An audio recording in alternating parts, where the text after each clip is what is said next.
Оставка! Форса България! Говори, говори, има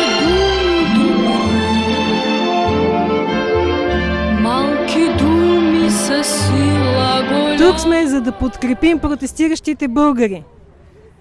Тук сме, за да искаме оставка, морал, чест и достоинство в политиката. Здравейте! Аз съм тук днес, за да изразя своята солидарност с всички протестиращи в България вече повече от 30 дни. Умните, добри и честни хора винаги имат право. Говори, говори.